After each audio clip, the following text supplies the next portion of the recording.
नमस्कार, मैं हूं सौरभ श्रीवास्तव। उत्तर प्रदेश में विधानसभा चुनाव बीतने के बाद भी समाजवादी पार्टी और बसपा के बीच जुबानी हमले लगातार जारी हैं। समाजवादी पार्टी के तरफ से पार्टी के मुखिया अखिलेश यादव लगातार मायावती पर हमलावर हैं, तो मायावती भी एक एक कर अखिलेश यादव के सारे बयानों पर पलटवार करते हुए दिखाई दे रही हैं। तो अब एक बार फिर सपा अध्यक्ष अखिलेश यादव ने मायावती के उस बयान पर पलटवार किया है, जिसमें मायावती ने ये कहा है कि वो देश का प्रधानमंत्री और उत्तर प्रदेश का सीएम बनने का सपना देख सकती हैं, लेकिन राष्ट्रपति बनने का नहीं। हम आपको बता दें, ये जो पूरा मामला है, दरअसल अखिलेश यादव से इस बारे में जब सवाल किया गया कि मायावती ने इस तरीके का बयान दिया है कि वो प्रधानमंत्री बनने का और सीएम बनने का सपना देख सकते हैं, लेकिन राष्ट्रपति बनने का नहीं, तो इस पर अखिलेश यादव ने कहा कि मैं भी यही चाहता था, इसीलिए 2019 के लोकसभा के चुनाव में बसपा के साथ समाजवादी पार्टी का गठबंधन हुआ था।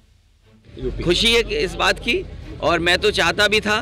पिछली बार समझौता भी इसी बात के लिए था, और ये समझौता बना रहता, गठबंधन बना रहता, तो शायद आने वाले समय में इस देश के बहुजन समाज के लोग और बहुजन समाजवादी पार्टी से जुड़े लोग और बाबा साहब भीमराव अम्बेडकर जी के सिद्धांत पर चलने वाले लोग देखते हैं कि देश का प्रधानमंत्री कौन बनता। अब हम आपको पूरा मामला समझाते हैं कि ये बयानबाजी की शुरुआत कैसे हुई। दरअसल बुधवार को सपा अध्यक्ष अखिलेश यादव ने मायावती पर आरोप लगाया था और कहा था कि बीजेपी ने बसपा के सारे वोट हासिल कर लिए हैं और अब ये देखना होगा कि बीजेपी मायावती को राष्ट्रपति कब बनाती है। और जैसे ही अखिलेश यादव का ये बयान आया, उसके बाद गुरुवार को मायावती की तरफ से पलटवार किया गया।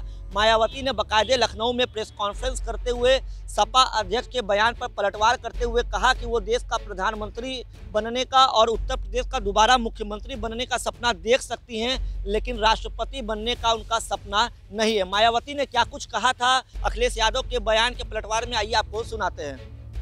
मैं अपनी ज़िंदगी में यूपी की फिर से मुख्यमंत्री बनने व आगे चलकर देश का पीएम बनने का ही सपना देख सकती हूँ, लेकिन देश का राष्ट्रपति बनने का तो सपना मैं कभी भी नहीं देख सकती हूँ। ये भी मैं इनको बताना चाहती हूँ, क्योंकि मैंने अपनी पूरी ज़िंदगी ऐश व आराम के लिए नहीं, बल्कि बाबा साहब डॉक्टर भीमराव अम्बेडकर एवं मान्यवर श्री काशीराम जी के बताए हुए रास्तों पर चलकर वह कदम कदम पर कड़ा संघर्ष करके इनके अनुयायियों को व खासकर दबे कुचले लोगों को अपने पैरों पर खड़ा करने के लिए समर्पित की है। ये भी इनको मालूम होना चाहिए। इसके अलावा ये बात भी सर्वविदित है कि ये कार्य दबे कुचले लोगों को अपने पैरों पर खड़ा करने का ये कार्य मैं देश का राष्ट्रपति बनकर नहीं, बल्कि उत्तर प्रदेश का सीएम व देश का पीएम बनकर ही कर सकती हूँ। इसलिए सपा के लोग अपने राजनीतिक स्वार्थ में मुझे ज़बरदस्ती राष्ट्रपति बनाने का जो सपना देख रहे हैं, तो उसे इनको भूल जाना चाहिए।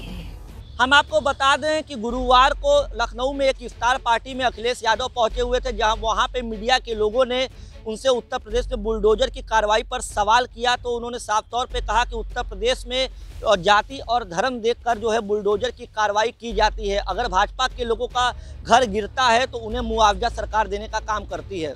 देखिए, भारतीय जनता पार्टी का अगर कुछ घर मकान तोड़ोगे तो मुआवजा उठाएंगे। आपको याद होना चाहिए, गोरखपुर में 700 मीटर में दुकानों को तोड़ा गया, वहाँ पर जो स्ट्रक्चर्स बने थे उनको तोड़ा गया और उसके बाद मुआवजा लिया गया। सुनने में आ रहा है कि 100 करोड़ नहीं, 150 करोड़ नहीं, लगभग 200 करोड़ मुआवजा उठाया गया। अगर सरकार मुख्यमंत्री जी को मुआवजा दे सकती है, तो जो गरीबों का बुलडोजर से तोड़ा जा रहा है उनको मुआवजा क्यों नहीं मिल सकता? जो लोग 40-40 साल से रह रहे हैं घर में, 50 साल से, देवरिया में केवल इसीलिए तोड़ दिया गया क्योंकि वो समाजवादी पार्टी से जुड़े हुए लोग थे, समाजवादी पार्टी के समर्थक थे। जात देख करके, धर्म देख करके बुलडोजर चल रहा है। मैं आपसे कहना चाहता हूँ, लखनऊ में रहते हैं आप, तो आपने देखा कि उत्तर प्रदेश में किस तरीके से समाजवादी पार्टी के मुखिया अखिलेश यादव और बसपा सुप्रीमो मायावती के बीच लगातार जुबानी हमले देखने को मिल रहे हैं। फिलहाल इन दोनों के बयानों से यही लगता है कि बीजेपी के जो जीत उत्तर प्रदेश विधानसभा 2022 में हुई है प्रचंड बहुमत के साथ, इन दोनों इस जीत पर बसपा और सपा एक दूसरे पर ठीकरा फोड़ रहे हैं कि उन्होंने बीजेपी की मदद की। फिलहाल इस खबर पर आपका क्या कुछ कहना है, कमेंट कर जरूर बताएं।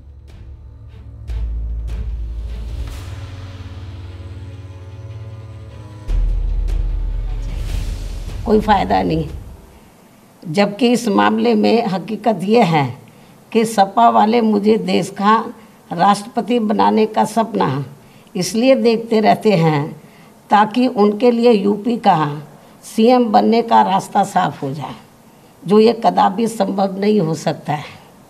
क्योंकि इस बार चुनाव में यूपी के मुसलमानों व यादवों ने भी इनको एक तरफा अपना वोट देकर देख लिया है।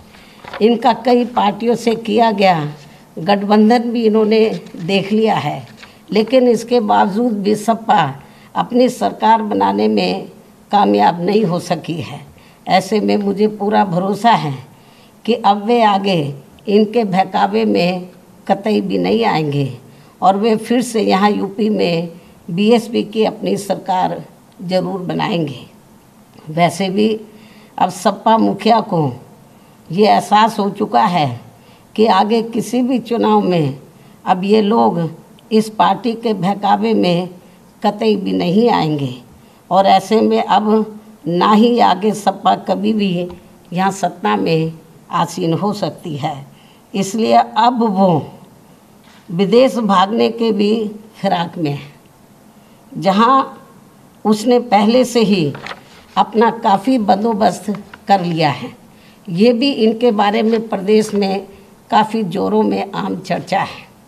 इसके साथ साथ यहाँ मैं ये भी बताना चाहती हूँ कि यूपी में बीएसपी की सरकार में दलित, आदिवासी व पिछड़े वर्गों में जन्मे हमारे महान संतों, गुरुओं व महापुरुषों आदि के आदर सम्मान में जो स्मारक व पार्क आदि बनाए गए थे, तो उनके रख रखाव को लेकर सपा सरकार में तो बहुत ज़्यादा और अब भाजपा सरकार में भी काफ़ी ज़्यादा उपेक्षा हो रही है, जिसकी वजह से अब आए दिन सभी स्थलों की हालत काफ़ी ज़्यादा ख़राब हो चुकी है। और इस मामले में फिर से मैं वर्तमान भाजपा सरकार का ध्यान आकर्षित कराने के लिए और इस मामले में फिर से मैं रिपीट कर रही हूँ, बहुत इम्पोर्टेंट है क्योंकि मीडिया बहुत गलत तरीके से इसको हाईलाइट कर रहा था। और इस मामले में फिर से वर्तमान भाजपा सरकार का, क्योंकि सरकार का ध्यान आकर्षित कराने के लिए आज मेरी चिट्ठी को लेकर बीएसपी का एक प्रतिनिधिमंडल अर्थात श्री एस.सी. मिश्रा राज्यसभा सांसद व राष्ट्रीय महासचिव बसपा एवं श्री उमा शंकर सिंह बीएसपी विधानमंडल दल के नेता आदि यूपी के मुख्यमंत्री योगी जी से मिले हैं।